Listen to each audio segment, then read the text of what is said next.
Samuele and Colberto. Today we are in Città del Messico visiting the infamous Dolle Island, which has over 4,000 pizzerie. And they prepare a killer marinara sauce. It's also where we make up facts about other Mexican legends. We are gonna stare at candles tonight and have a pasta all together. Mamma mia! Looks like Carmela. This guy say mamma mia. We will cook our pizza over these candles. I think I put my pants.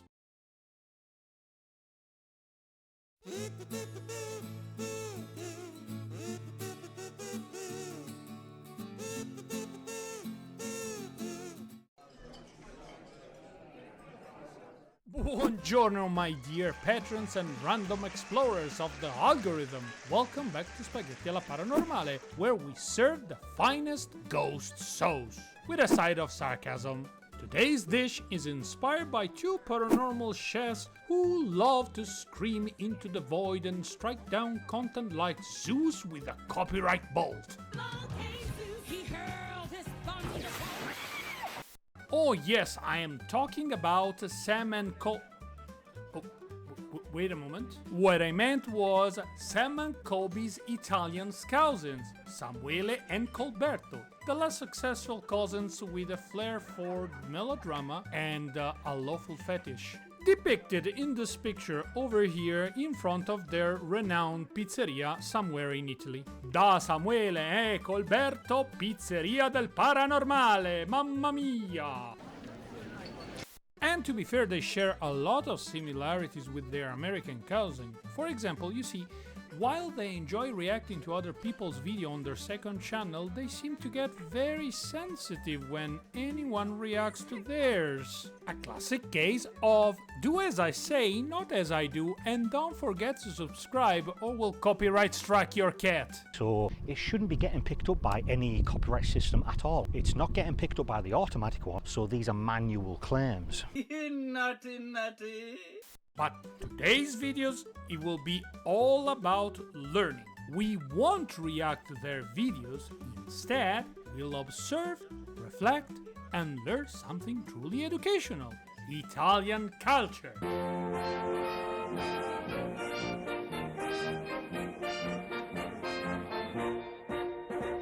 More precisely, Italian gestures, the sacred language of our ancestors, used for centuries to communicate everything from I don't believe your ghost story to please go release your bowels elsewhere. And to help me on this journey through handcrafted expression, I've summoned my assistant, Alessio.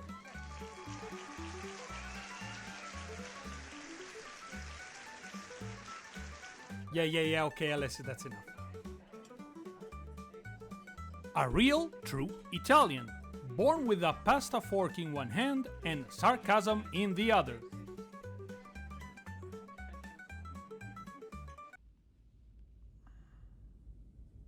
In order to do that, I choose to react to a video called Mamma mia, the Dolle Island, we are never coming back, from your not-so-famous cousins Samuele and Colberto.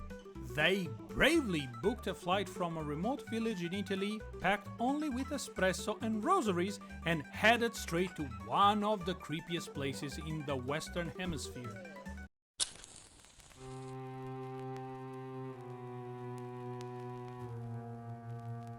Deep in the canals of Xochimilco near Mexico City lies a hauntingly strange place known as the Island of the Dolls. The legend begins in the mid-20th century with a man named Don Julian Santana Barrera, who chose to live alone on a small chinampa, a man-made island, isolated from the rest of society. One day, Don Julian claimed to have found the body of a little girl who had drowned in the canal near his island. Shortly after, he saw a doll floating in the water, which he assumed had belonged to her. He hung the doll on a tree, believing it would help appease her restless spirit. But that was just the beginning. Over the years, Don Julian became obsessed.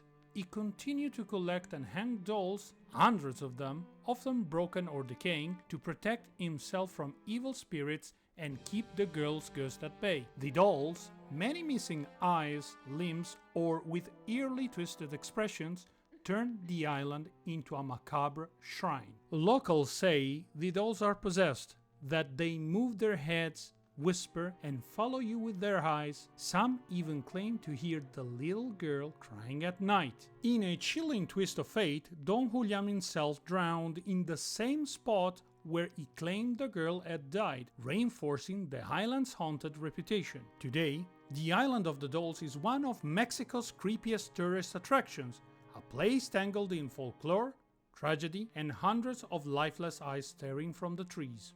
Love me some good old-fashioned folkloristic legends. So, as I was saying, today's dish is served cold, like revenge and haunted dolls. Directly from the canals of Xochimilco, I present to you tamal de susto con salsa al pánico. Mucho saporita, mucho crocante. Ay, ay, ay, que macho caliente. A traditional Mexican tamale, but filled with existential dread and maybe a plastic eyeball. Be ready to take notes and let's learn Italian gestures with Samuele and Colberto and Alessio, of course. So this piece of equipment is called the PSD, and if a spirit is here, it can use it to talk to us by choosing words in a library. Using EMF, since we've done before in foreign countries, it doesn't seem like there's a language barrier in the afterlife, but if there is, we have fed it to help translate. Ma che cazzo dici? Ma che cazzo dici? Let's begin our journey with this bold claim. Apparently, ghosts speak perfect English. Who knew Xochimilco had a Cambridge certification program? This gesture is called Ma che cazzo dici? Translated, what the fuck are you saying? Basically, the hand forms a tight cluster, like this, pointing upwards, and it's gently bounced up and down, like this. Like your brain trying to process all this nonsense. So either go study Duolingo or Colberto just hired Dora the Explorer as a translator.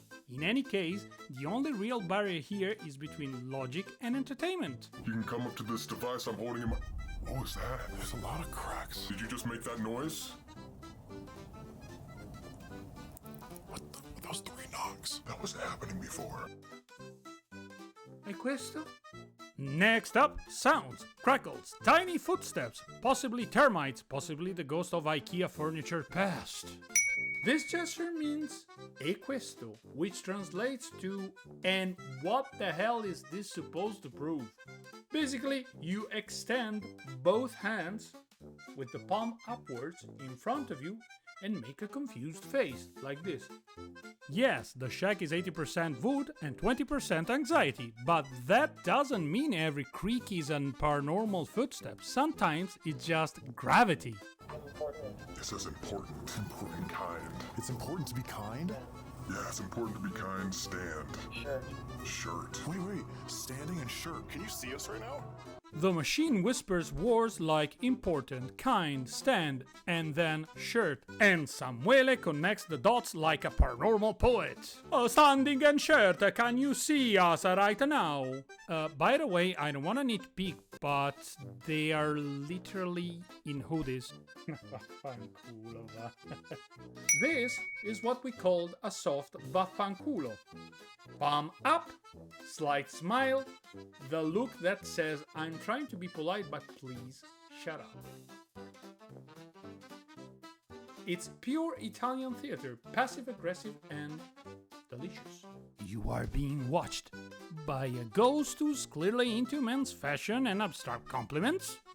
Next word from the spirit box, moisture-wicking hoodie. Farmer. Oh. Don Julian was a farmer. Yeah, he was a farmer. Dead. He's a dead farmer. Ma va cagare. And then all of a sudden the device drops the bomb. Dead. And Samuele goes full CIS Mexico. It was a dead farmer.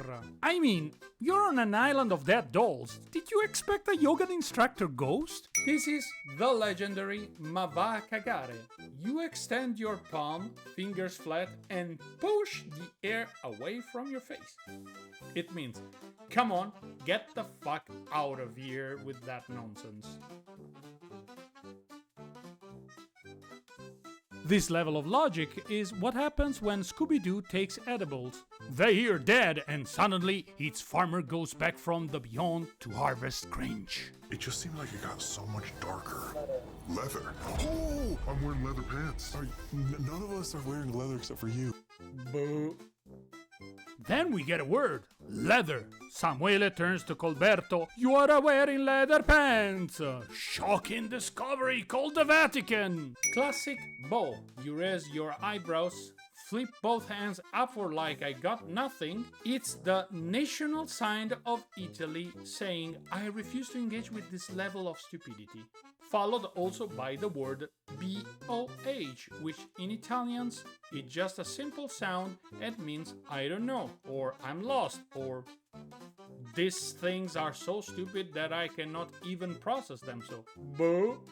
This ghost is clearly obsessed with pants, or maybe the device is just stuck on a weird eBay search filter?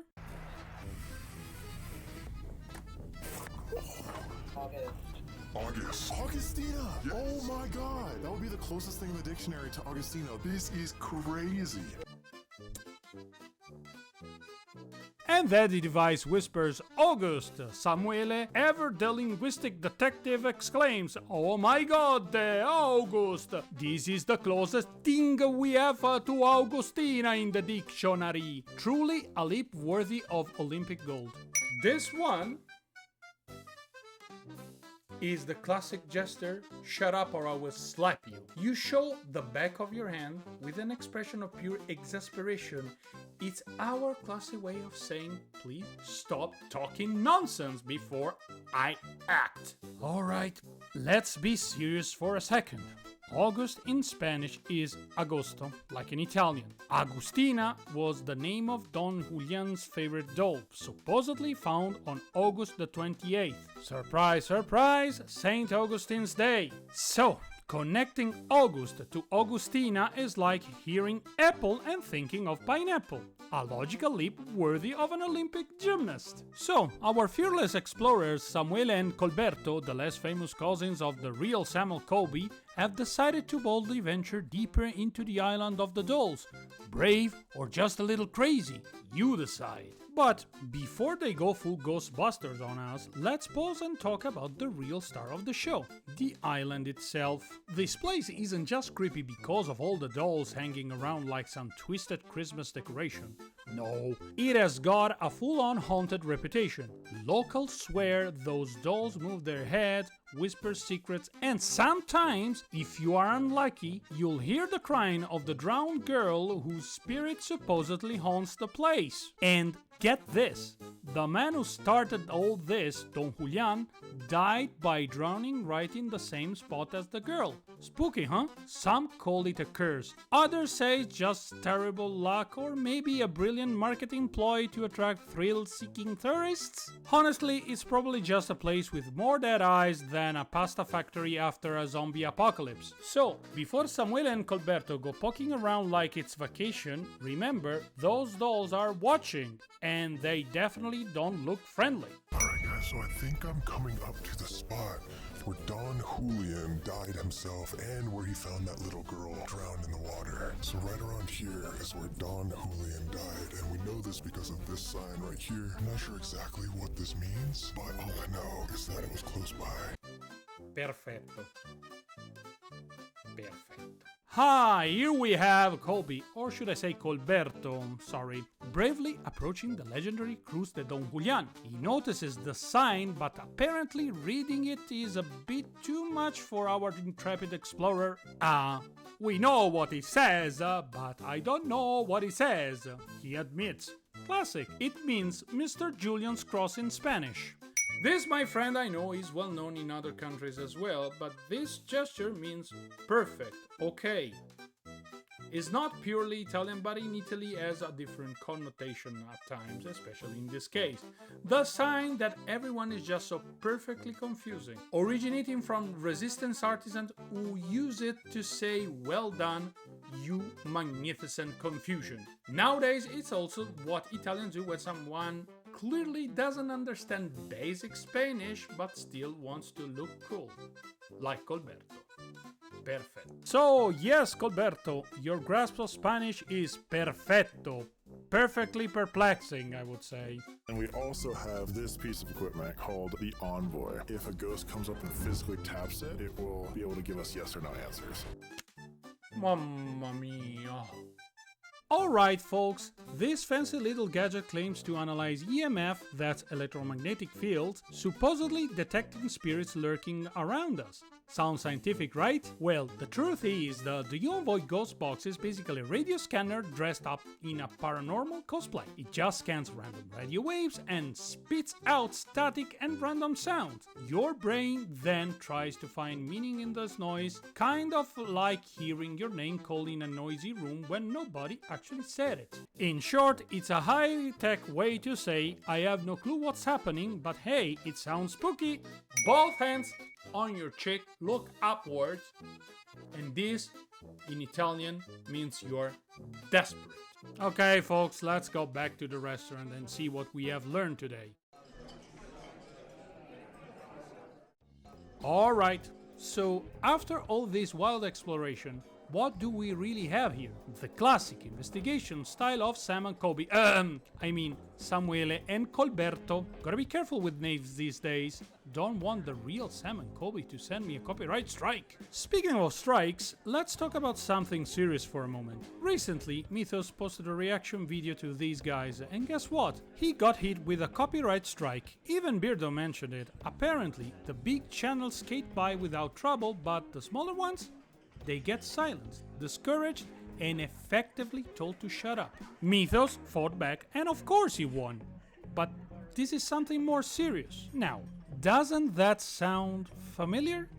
It's a tactic straight out of the old fascist playbook. Back in Mussolini's Italy, dissent was crushed, critics silenced, and control was maintained by stamping out opposing voices, often through intimidation and legal tricks. And here's the kicker.